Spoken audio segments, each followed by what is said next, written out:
Fox 61 News at 10 starts now. First at 10, we're doing it again this weekend. It is all about the heat. Your full forecast coming up. And beginning here at 10, the jury hands down their decision on how much they think Alex Jones will have to pay a Sandy Hook family in punitive damages. All the details are coming up. Plus, one Connecticut agriculture festival returning after 3 years off due to COVID-19. We'll tell you if the ongoing drought conditions made it a tough year for these growers. And several reports of carjackings and robberies along the Connecticut shoreline, including this one caught on camera. More tonight on who police say was behind this wild crime spree. And we begin tonight following the heat wave across Connecticut today, the fourth straight day with high temperatures at or above 90 degrees. Here's a look from downtown Waterbury this afternoon, where people were trying to beat the heat in the Brass City. The mayor has extended the hours for Waterbury's cooling stations through Monday. Good evening. I'm Brent Harden. And I'm Sarah Sanchez. Thank you for joining us. We're beginning our weekend with more hot and humid weather. The big question is, what does the weekend have in store for us? Let's check in with Chief Meteorologist Rachel Frank for a first look at your forecast as we head through Saturday and Sunday. Hi, Rachel. Hi. We are going to be very prepared for what's coming this weekend because we just got through it. It will continue to be hot and humid like it has been the last couple of days. And there is a chance for a pop-up shower or thunderstorm. But just like today, it's going to be really isolated in nature and hit or miss. So here it is, the 4 days in a row that we've hit 90 degrees or higher. This is for the Hartford area, though, with some of the hotter temperatures in the state. And we are not done yet. We have to get through this weekend all the way through Tuesday before we can finally see those temperatures start to drop back again. Meantime, satellite and radar showing we've had multiple showers and thunderstorms, some nasty ones, severe thunderstorm warnings around and south of Boston. Another round of training thunderstorms bringing drenching downpours to central New Jersey. And meanwhile, the Connecticut force field was up. There were a couple hit or miss showers, but mostly dry out there. Heat advisory posted all the way through this weekend with a heat index up around the triple digits possible as we head through both Saturday and Sunday. It's not an effect for the southern half of the state as temperatures won't be quite as hot, but we're still going to be sweating no matter where you are this weekend. Temperatures in the 70s to right around 80 degrees. Low temperatures tonight stay in the low to mid 70s. So it's a warm and humid night out there, and it makes it hard to push the reset button on your home if you don't have air conditioning. It just starts to get a bit stuffy. High temperatures tomorrow, once again climbing into the low 90s. There's that chance for a pop-up shower or rumble of thunder in spots. Not every town sees one, and it's a warm night with temperatures struggling really to cool off. We'll do this again on Sunday, but we'll talk about the end in sight full forecast coming up. Thank you, Rachel. Now, because of this hot, dry weather, one Connecticut town is putting a burn ban in effect until further notice. Montville says the burn ban will stay until a significant rain event that causes DEEP to adjust drought precautions. And starting tomorrow, DEEP is restricting fishing on short sections of the Farmington River and the West Branch Farmington River. Officials say because of rising river temperatures, fish gather near tributaries where cooler water enters. Fishing will be closed near 8 tributaries in Farmington, Avon, Burlington, Canton, and New Hartford. Most of the Farmington River will still be open for fishing. And you can scan the QR code on the screen there with your smartphone or go to your app store to download the free Fox 61 News app. You can find the latest forecast there, get weather alerts and other resources, all available during this extreme heat event. A new at 10 tonight, a dramatic increase in how much conspiracy theorist Alex Jones will have to pay two parents of a boy killed in the Sandy Hook shooting. A Texas jury has ordered him to pay more than $45 million in punitive damages. When added to yesterday's compensatory damages ruling, Jones will have to pay more than $49 million to Neil Heslin and Scarlett Lewis. They sued Jones after he claimed for years that the 2012 school shooting in Newtown was a hoax. Heslin and Lewis say years of death threats and harassment from Jones' followers made their lives a living hell. Before today's ruling, we spoke to one lawyer about the meaning behind punitive damages. Instead, it's to create a big enough number that it will motivate someone when they have a choice not to do this again.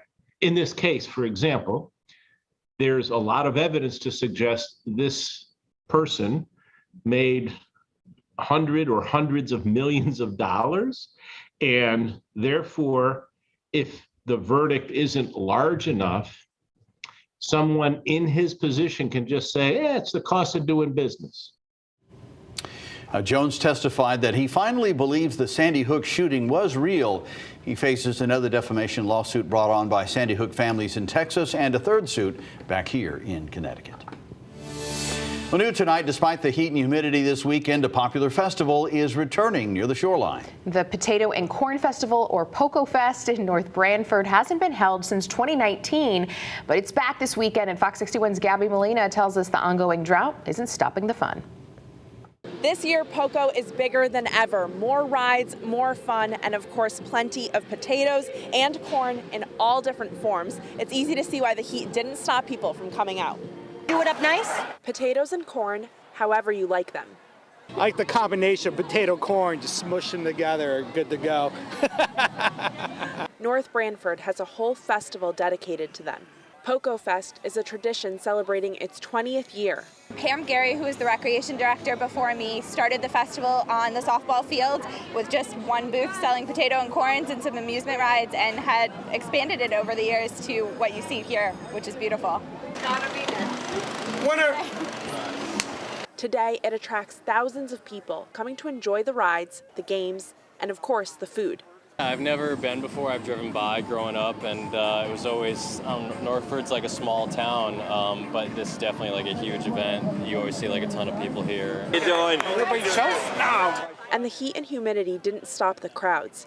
Some shade and ice-cold drinks helping to keep people comfortable and having fun. It is a hot one. There's cold beverages though, but we're just embracing it at this point. It's been so hot for so long, and it's still good to see, like he said, so many members from a small community show up on such a hot day. Especially because it's been a long time coming. It's the first year the festival is back since its hiatus during the pandemic. There was a pause, but we're back, and it's a great time. It's great to be here again. After all, POCO isn't just about the potatoes and corn. This community has a huge heart, and I think it just represents it. People all come together. You see them gather under the tent, singing songs with all their family and friends. It's a really beautiful event. It's magical. It really is. The festival runs through the rest of the weekend. There's going to be fireworks on Saturday night, and the festival ends on Sunday. In North Branford, Gabby Molina, Fox 61 News.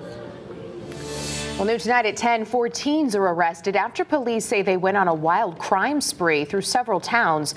Milford police say it started when they stole a woman's SUV at the BJ's gas station in North Haven. They allegedly then stole from women at 2 gas stations in Milford, including this incident caught on camera. The suspects went to a nearby Walmart to buy items with 2 stolen credit cards. The Walmart was shut down for new customers until they left the store. The suspects then drove around spike strips in the Walmart parking lot. The 4 eventually made it to Orange, where police say they crashed into 2 cars and then ran from the stolen SUV. They were eventually arrested. Also new at 10 tonight, police in Orange are looking for 3 suspects who officers say carjacked a 70-year-old man early this morning. Police say it happened at the Valero gas station on Route 1 just before 6 a.m. 2 men allegedly threatened the victim with a gun as he walked back to his car after leaving the store. And when the victim didn't give up his keys, police say one of the men pistol whipped him and the other punched him. The pair then allegedly stole his car and left him on the ground. Police say a 3rd suspect stayed in a white car, which was stolen from Norwalk last night and found in Guilford this morning. Now, police say the victim's stolen car is a red 2016 Nissan Altima with a Connecticut license plate of BA 02114. And anyone with information is asked to call Orange Police. Well, new tonight in New London, a warning about someone who appears to have thrown an explosive at a seagull in the Fisher's Island Ferry parking lot. The city's animal control says a person threw something like a firecracker at the bird and then exploded in its mouth. The seagull's beak was completely blown off, and a veterinarian had to euthanize it. New London police are looking for any information and video evidence to help find whoever hurt the animal. Well, Connecticut is launching a new hotline and website with information on abortion services here in the state. Those resources include a list of abortion providers and locations across the state, as well as insurance information. Connecticut Attorney General William Tong says it's important to make these resources available after the overturning of Roe v. Wade. You can find a link to the website at fox61.com or on the Fox 61 News app. Tomorrow, Governor Lamont and other state leaders will be in Middletown for a rally at Union Park to protect women's reproductive rights. And new tonight, while temperatures are high during this week's heat wave, one family in New Britain is selling treats until the end of the month. Fox 61's DeAndrea Turner shows us the special reason behind their ice cream stand. On the corner of Brook Street, you'll find Brooke and her 9 kids selling a tasty treat. Ice cream. We're back on our feet and trying to not really have people just hand out to us, just more work for our stuff, and hopefully we can also be able to help other people. With each scoop, Thank you. and each sell, We appreciate you. all of the money Ice cream, water, help us do clothes. goes straight to school supplies for themselves and others in need. Every Sunday we go to the mall and they get to pick a few things off of their list of what they need, and then we're back at it the next day. An innovative business plan as remarkable as the family behind it. I went from having no kids to 9 kids in a day. Oftentimes people say that blood is thicker than water, but not in this case. 2019, that's when everything changed for us. You know, my relationship changed with their father, and I ended up taking on custody of them.